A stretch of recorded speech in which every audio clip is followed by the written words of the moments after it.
고린도후서 1장 1절과 2절 말씀 함께 봉독합니다. 하나님의 뜻으로 말미암아 그리스도 예수의 사도된 바울과 형제 디모데는 고린도에 있는 하나님의 교회와 또 온 아가야에 있는 모든 성도에게 하나님 우리 아버지와 주 예수 그리스도로부터 은혜와 평강이 있기를 원하노라. 아멘. 고린도는요, 그 당시 그 세속화된 도시 중 하나입니다. 그 도시 가운데 특별히 더 세속화된 곳이 있잖아요. 그 중에 하나가 고린도예요. 그곳에 세워진 고린도 교회는 세상의 빛과 소금으로 하나님의 영광을 드러내는 세상과 구별된 그런 삶을 사는 교회가 되어야만 했습니다. 그런데 거꾸로 고린도 교회가 세속화된 그 고린도를 따라가게 되는 거예요. 그래서 교회 안에 세속화된 여러 가지 문제점들이 나타나게 된 것입니다. 바울은요, 고린도 전서에서 이런 세속적인 문제들, 그러니까 교회 안에 있는 그 세상과 어떻게 보면 똑같은 모습들을 다루었어요. 그리고는 고린도 후서에서는요, 이제 교회는 세속화된 그 세상의 그리스도의 향기로, 또 그리스도의 편지로, 또 그리스도의 사신으로 세상에 보냄받은 삶을 살아야 된다. 세상과 구별된 그리스도 안에서 새롭게 된 피조물답게 살아야 된다. 이와 같은 말씀으로써 고린도 후서를 기록을 했습니다. 그러므로 고린도 후서야말로 세속화된 현대교회에서 교회들이 어떠한 모습으로 세상에 나가야 될 것인가 하는 하나님의 메시지입니다. 그러므로 오늘날 우리 교회에게 주시는 말씀이요, 또 우리 각자에게 주시는 하나님의 말씀인 줄로 믿습니다. 우리 주의 그 사회, 현대 사회 얼마나 세속화되어 있습니까?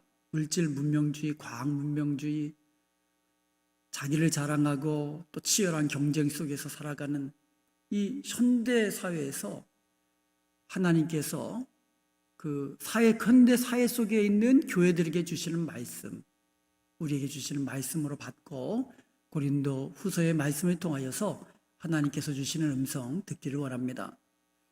고린도 후서의 저자와 수신인은 1장 1절에 나와 있죠. 하나님의 뜻으로 말미암아 그리스도 예수의 사도된 바울과 형제 디모데는, 그러니까 사도 바울이 기록한 겁니다. 누구에게? 하나님의 교회, 고린도에 있는 하나님의 교회와 온 아가야에 있는 모든 성도들에게, 그러니까 고린도 교회에게, 그리고 아가야에 있는 모든 성도들이라 했어요. 그럼 아가야 지역은 도대체 어디냐? 한번 이 사진을 지도를 통해서 한번 보도록 하겠습니다. 저 지도를 보면 아가야 밑에 고린도가 있잖아요. 그러니까 아가야는 어떻게 보면 큰 지역으로 보면 돼요. 예를 든다면 뭐 캘리포니아 그러면 캘리포니아에 있는 LA 이런 식으로 아가야라는 지역에 있는 이 고린도. 그러니 어떻게 보면 고린도에 있는 성도는 어떻게 보면 좁은 의미죠. 그 다음에 아가야에 있는 모든 성도, 더 큰 범위로 확장되어 나가는 것을 볼 수가 있습니다. 자, 고린도가 어떠한 곳인지 먼저 한번 보도록 하겠습니다. 고린도는요, 우리가 좀 전에 아가야를 봤잖아요. 그 아가야라는 지역의 수도예요. 아가야라는 지역의 수도. 여러분, 캘리포니아의 주도는 세크라멘토잖아요. 행정 중심지예요. 마찬가지로 고린도라는 것은 아가야라는 지역의 수도였어요. 그리고 아가야 지역이 이제 그리스 지역이잖아요. 그리스 지역의 어떻게 보면 이제 중심지였어요. 고린도는요, 주전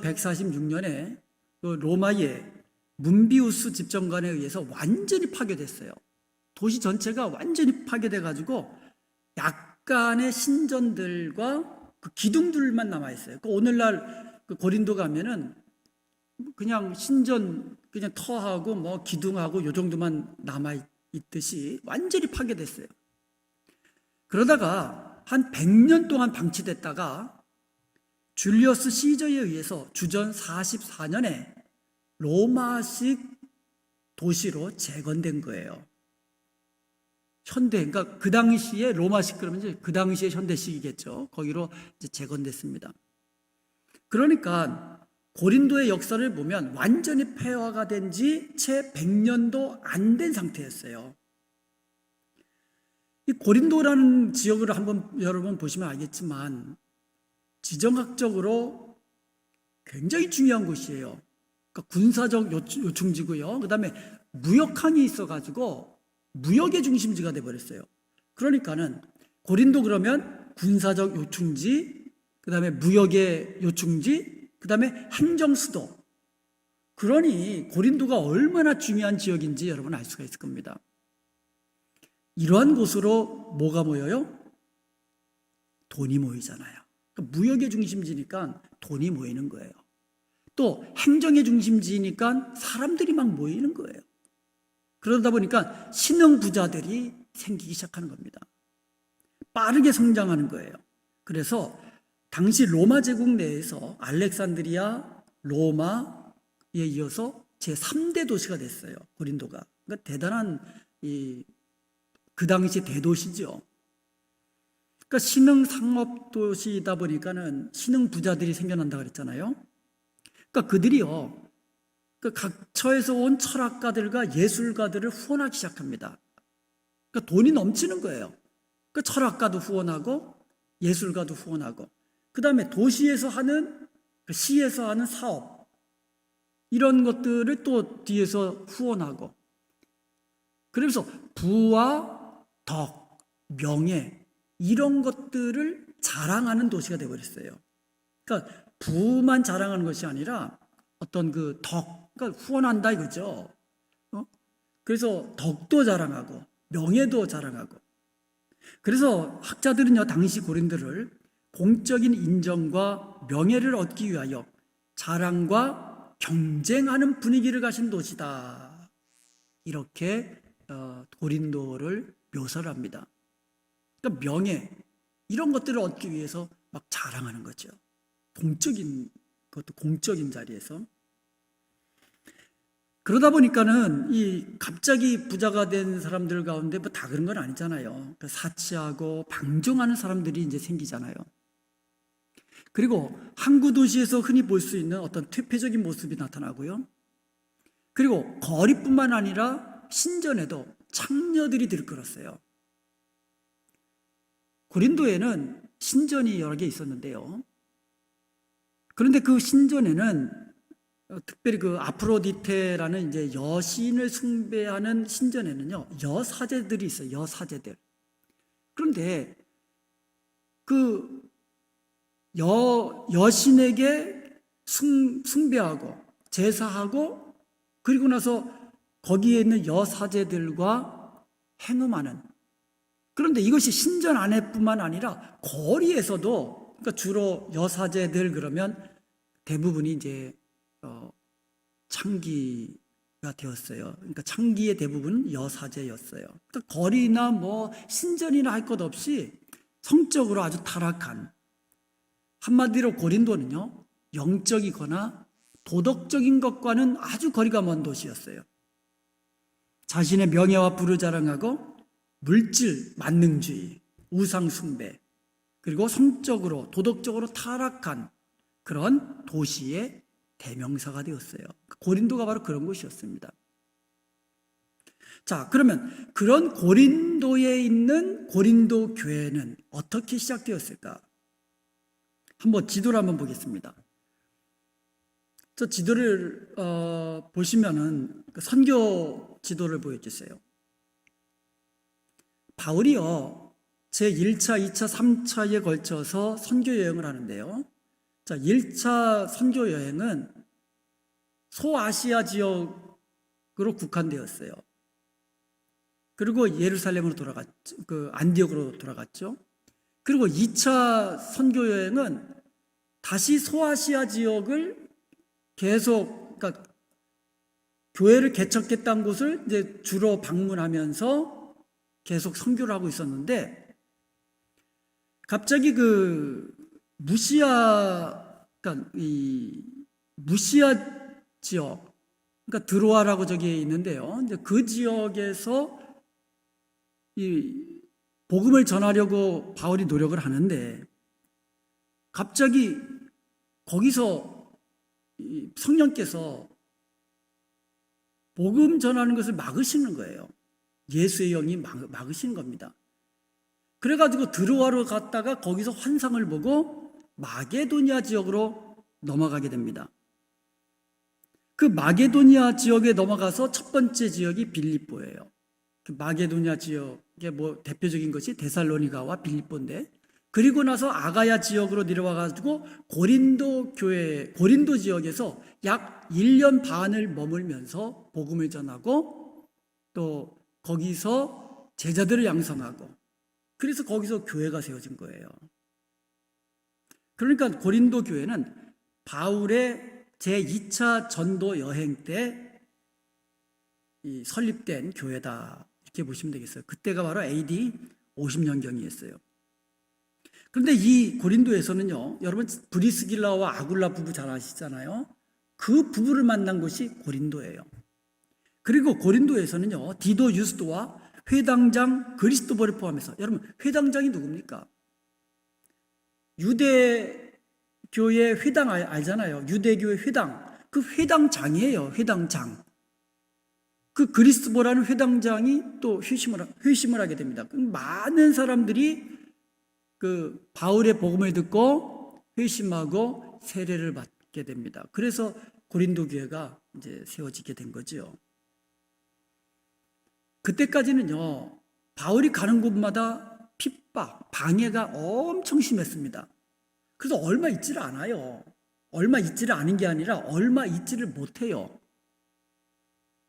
복음을 빌립보에서 복음을 전하다 보면 금방 또 무슨 일이 생겨요. 핍박받게 되고 감옥 가게 되고, 그래서 거기서 또 데살로니가 가고 아덴으로 가고, 그러니까 막 그냥 다니면서 복음 전하는 것, 그러니까 몇 달을 있지 못하는데, 고린도에 와서는요, 교회가 설립되고 거기서 무려 1년 반이나 거기서 어떻게 보면 목양을 하면서 제자들을 양성하면서, 그러니까 바울의 입장에서 보면 이 고린도 교회는 아주 애착이 가는 그러한 교회였습니다. 아주 애정이 담긴 교회가 고린도 교회예요. 그러니까 세속화된 교회에 세워진 교회이면서 거기서 이 바울이 그래도 오랫동안 교회를 세우고 목양하면서 사랑으로 하나님의 말씀을 가르쳤던 그런 교회가 고린도 교회였다는 거죠. 자, 이런 고린도 교회는요, 여러 가지 문제들이 있었습니다. 한마디로 말하면 세속화된 사회 속에서 세속화된 교회, 이런 문제예요. 그러니까 사회가 세속화되었어요. 온통 그냥 문란하고 퇴폐적이고 물질 만능주의고 자기를 자랑하고 명예를 숭상하고 이러한 그 사회 속에서 교회가 빛과 소금으로 드러내야 되는데 오히려 세속화되어 버렸다는 거죠. 오늘날 많은 교회들에서 나타나는 현상들이죠. 교회가 세상과 달라야 된다는데 다른 게 없다면 그게 세속화된 거예요. 교회든 사회든 뭐가 다르냐? 크리스천하고 불신자들하고 뭐가 다르냐? 다른 게 없다면 그게 세속화된 거예요. 고린도는 좀 전에 말씀드렸지만 명예, 굉장히 중요한 사회예요. 그래서 자기의 부와 명예를 자랑하는 사회라고 그랬어요. 그런데요, 교회 내에서도 이런 일들이 발생한 거예요. 신흥 부자들, 사회 유지들, 이들이 교회로 들어왔는데 교회 안에서도 자랑한다 이거예요. 교회 안에서도.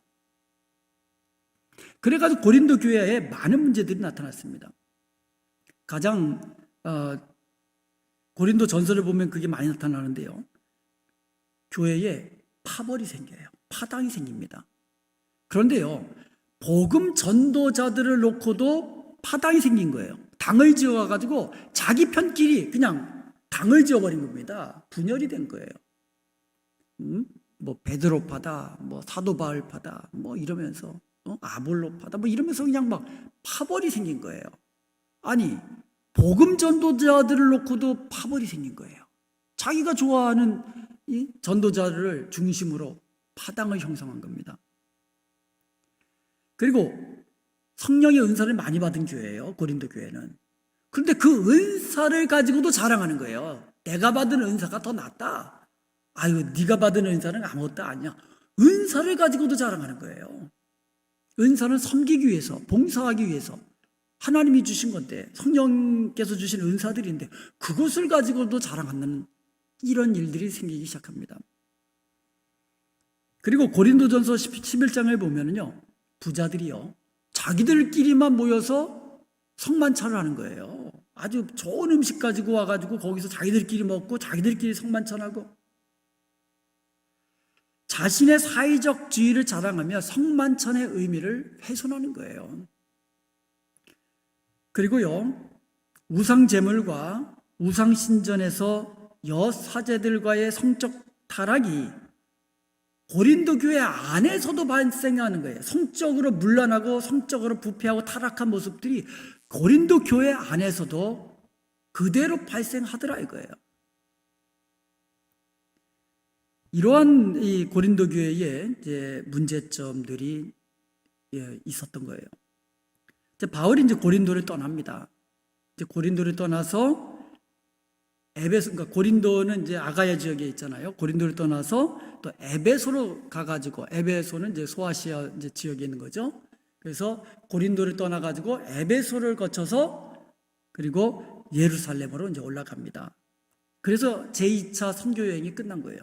그리고 얼마 있다가 제3차 선교 여행을 떠납니다.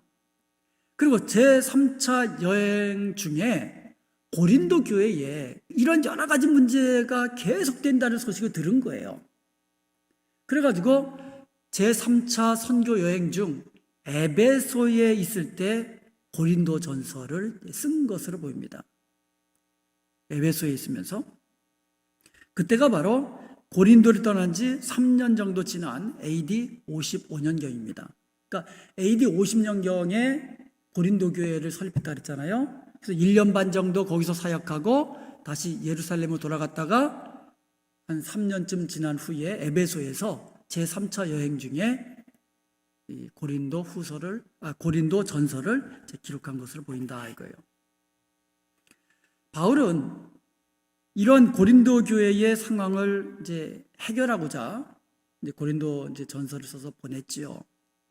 그리고 또 하나, 예루살렘에 큰 이제 기근이 와가지고 그 예루살렘에 있는 교회 그리고 성도들이 어려움에 처하자 이제 각처를 다니면서 이제 사도 바울이 구제헌금을 모금하기 시작합니다. 그래서 고린도에서도 그와 같은 이제 구제헌금을 모금할 또 목적을 가지고, 그러니까 겸사겸사해서 고린도 교회를 이제 방문할 계획을 가지고 있었어요. 그런데 이 바울의 방문이 갑작스럽게 이루어집니다. 그래서 바울의 2차 고린도 교회 방문은 갑작스럽게 방문됐는데 아주 고통스러운 상처만 남긴 방문이 되어버렸습니다. 고린도후서 12장 14절에 보면, 보라 내가 이제 세 번째 너희에게 가기로 준비하였으나, 고린도후서 13장 1절에도 보면 내가 이제 세 번째 너희에게 가리니, 여러분 세 번째 간다는 얘기는 두 번째 갔었다라는 뜻이잖아요. 그러니까 첫 번째 간 게 뭐예요? 제2차 선교 여행 중에 갔잖아요. 그래서 교회를 세웠죠.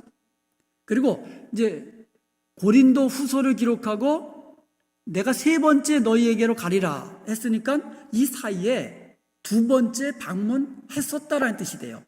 그러니까 고린도 전서를 이제 써서 보내고, 그리고 나서 고린도 후서를 보내기 전에 두 번째로 고린도 교회를 방문한 것으로 우리는 이제 볼 수가 있는 거예요.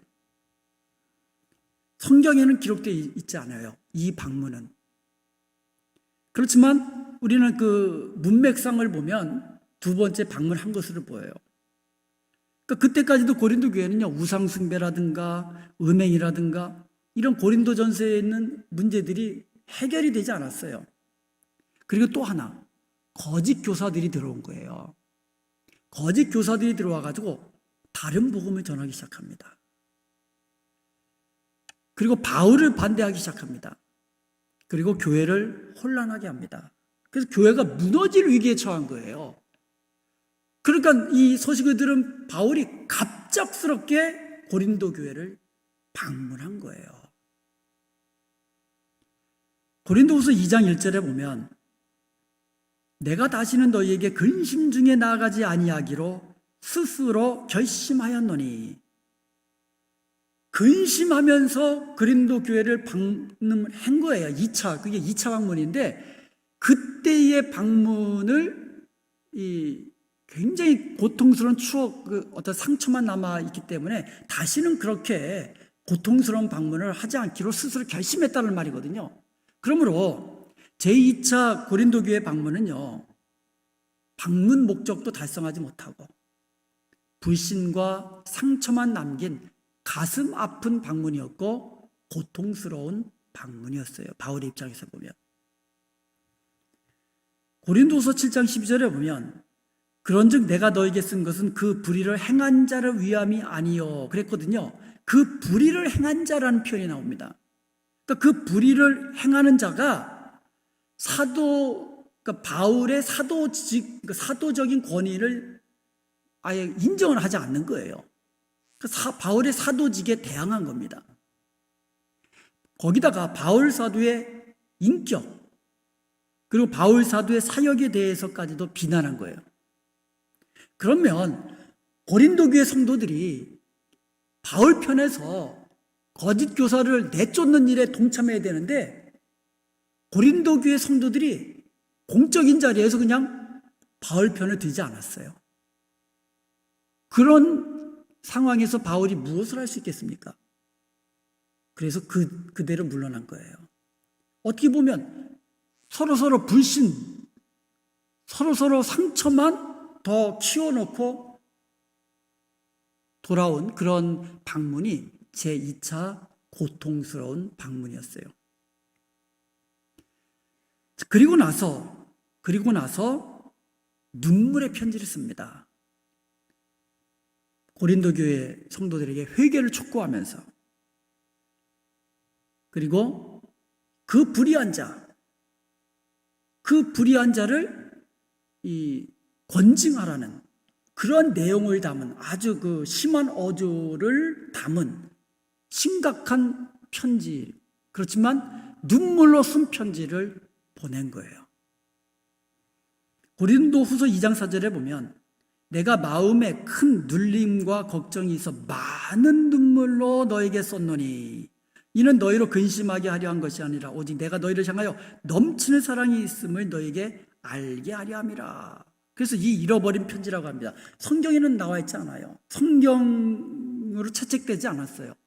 그렇지만 이 잃어버린 편지, 눈물의 편지는 고린도 전서와 고린도 후서 사이에 바울이 보낸 편지다.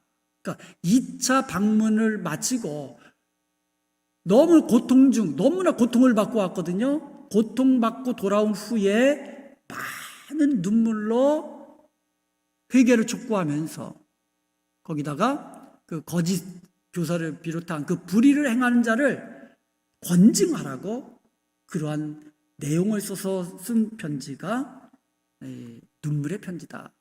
이것을 누구 편에 보냈냐면 디도 편에 보냈어요. 그러니까 디도 편에 눈물의 편지를 보낸 거예요. 자, 그러면 이제 고린도 후서를 쓰게 된 배경을 한번 보겠습니다. 자, 바울이 에베소에서요, 디도가 가지고 올 소식을 기다리고 있었어요. 그러니까 디도를 보냈잖아요. 눈물의 편지를 디도 편에 보냈잖아요. 그리고 또 하나 목적이 있는데 디도편에 그 예루살렘 교회를 도울 그런 구제연금을 이제 하라고 이제 그러한 내용을 가지고 이제 디도를 겸사겸사 보낸 거예요. 그리고 에베소에서 디도가 돌아오기를 기다린 거예요. 그러니까 디도가 가지고 올 소식이 궁금한 거죠, 또. 그런데 에베소에서요, 은장색 소유 사건이 일어납니다. 그러니까 이제 은장색을 만들어 가지고 그러니까 파는 사람들에게 우상을 숭배하지 말라고 막 외치니까 은장색들이 자기 밥벌이가 날아가게 됐잖아요. 그래서 소유를 일으켜 가지고 그래서 에베소에서 도망치듯이 쫓겨나게 됩니다. 자, 지도를 한번 보시면은요. 자, 에베소에서 디도가 오기를 기다리다가 이제 거기서 에베소를 떠나가지고 마게도냐를 들렸다가 오순절 안에 예루살렘으로 돌아갈 계획을 가지고 있었어요. 바울이. 자, 에베소를 이제 떠나가지고 어디로 가냐면 드로아에 갔어요. 드로아. 이제 드로아 그러면 어딘지 아시겠죠? 이제 드로아에 도착을 했습니다. 자, 고린도후서 2장 12절에 보면 내가 그리스도의 복음을 위하여 드로아의 이름에 드로아에 갔어요. 에베소에서 드로아로 갔어요. 디도는 아직 오지 않았고요. 주 안에서 문이 내게 열렸을 때 드로아에서 문이 열렸다 그랬어요. 그 문은 어떤 문을 말할까요? 전도의 문, 복음의 문이 열렸다고 지금 고백하는 거예요. 자, 그 드로아에서 무슨 일이 있었냐면 사도행전 20장 6절에서 12절에 보면 그 드로아에 이르러 가지고 바울이 복음을 전하는데 밤 늦게까지 강론하는 거예요. 그런데 유스도라는 청년이 창틀에 앉아서 듣다가 꾸벅꾸벅 졸다가 3층에서 떨어져 죽은 거예요. 즉사한 거예요. 그 바울이 급히 내려가 가지고 그 유두고 위에 엎드려 그래가지고 그 몸을 아는 거예요. 그런데 다시 살아난 겁니다. 그 기적이 일어난 거예요. 그 일로 인해서 드로아의 전도의 문, 복음의 문이 활짝 열리기 시작한 거예요. 자, 그런데요. 고린도후서 2장 13절에 보니까 전도의 문이 활짝 열렸는데 바울의 마음은 편치가 않았어요. 왜 그랬을까요? 13절에 보니까 내가 내 형제 디도를 만나지 못하므로 내 심령이 편하지 못하여 그들을 작별하고 마게도냐로 갔노라. 디도를 기다리다가 디도가 오지 않는 거예요. 그래서 심령이 편하지 못한 거예요. 그래서 드로아에서 그들을 작별하고 마게도냐로 넘어간 겁니다. 자, 한번 지도를 한번 보시면 에베소에서 디도를 기다리다가 에베소에서 은장색 소유 사건으로 이제 드로아로 가죠. 드로아에서 전도의 문이 열렸는데 근데 디도가 오지 않는 거예요. 그래서 마음이 불편해서 편치가 않아서 그 일주일 만에 어디로 갔어요? 작별하고 그냥 마게도냐로 넘어간 겁니다. 여기서 이 바울의 그 목회자로서의 마음, 이것을 우리가 엿볼 수 있어요. 여러분, 드로아가 어떤 곳입니까? 아까도 제가 말씀드렸지만 그 소아시아에 있는 무시아에서 바울이 복음을 전하려고 하는데 성령께서 막으신 거예요. 그러니까 드로아로 갔는데 드로아에서 환상이 보여가지고 마게도냐 사람이 와서 우리를 도우라. 그래서 마게도냐로 넘어가서 첫 번째 거기서 교회를 세운 것이 빌립보 교회 아닙니까? 그러니까 드로아는요, 하나님께서 어떻게 보면 전도의 문을 막으신 곳이에요. 제2차 선교교 여행 때에. 그랬던 드로아가 전도의 문이 활짝 열린 거예요. 얼마나 감사합니까? 얼마나 기쁩니까? 그런데 거기서 바울의 마음이 편치 않았던 거예요. 이게 목회자의 마음이에요. 고린도후서 11장 28절과 29절에 보면 이 바울은요, 모든 교회를 위해서 염려하는 마음이 있었는데 특별히 29절에 보니까 누가 약하면 내가 약하지 아니하며 누가 실족하게 되면 내가 애타지 아니하더냐. 또 목회를 하다 보면은요, 잘 되는 성도들이 있잖아요. 잘 되는 성도들을 보면은 목회자는 어때요?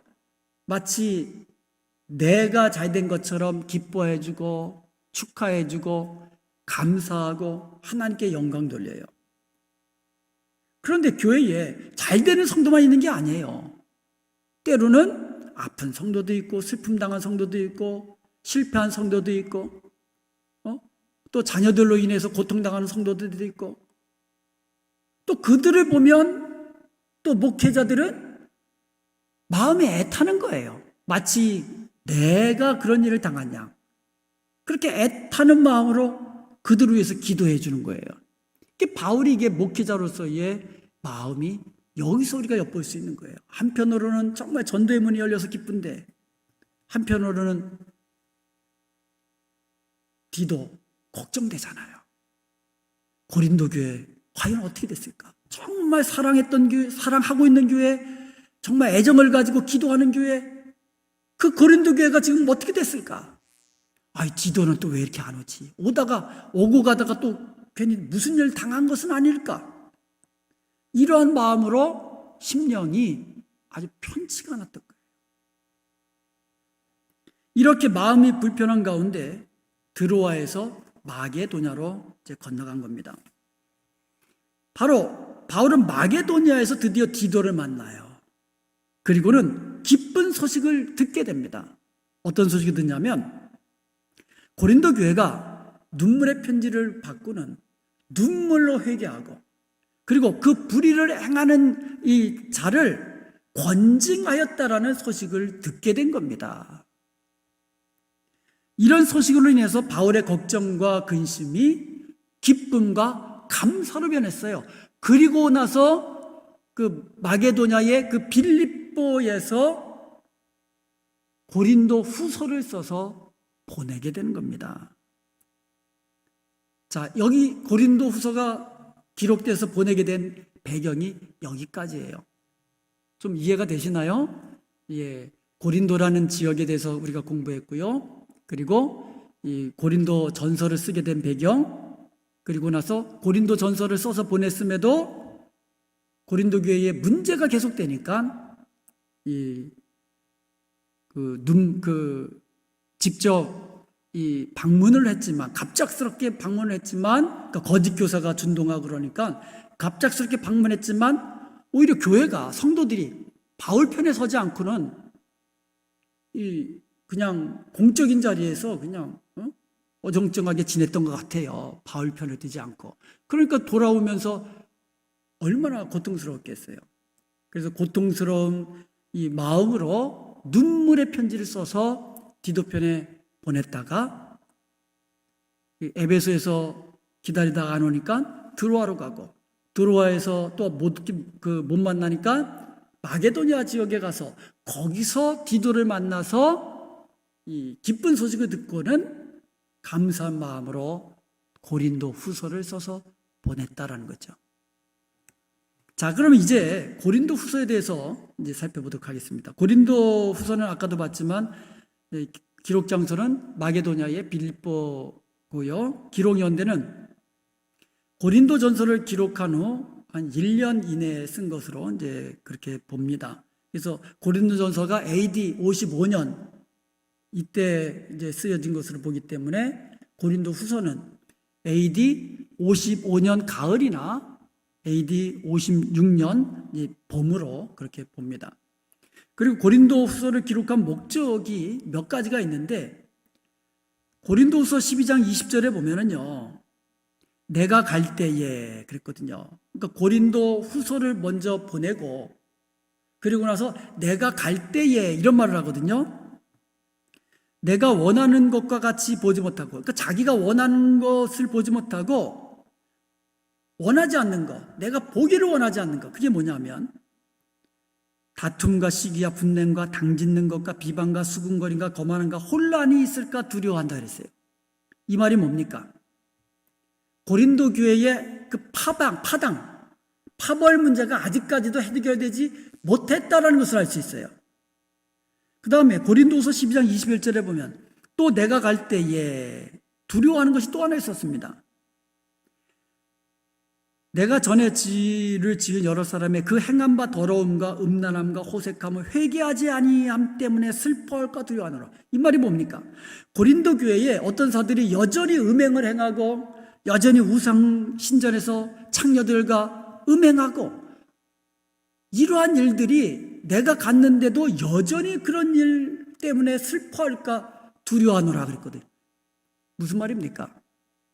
고린도 후서를 써서 보내 그 시점에서도 여전히 고린도 교회는 고린도 전서에 있었던 그런 문제점들 가운데 많은 문제점들이 여전히 남아 있었다라는 것을 알 수 있어요.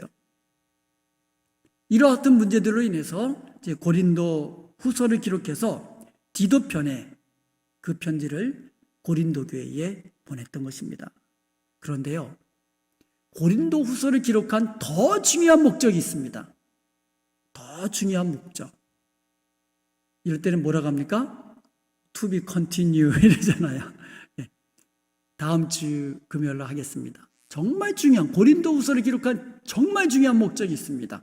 이것은 꼭 알아야 되는데, 그래서 다음 주에 여러분 오실 때에 고린도 후서를 한번 읽어오시고, 그리고 고린도 후서에 어떤 내용이 있는지, 그리고 고린도 후서를 기록한 목적이 무엇인지 한번 찾아보면서 읽으시면 다음 주 공부할 때 도움이 되도록 하겠습니다.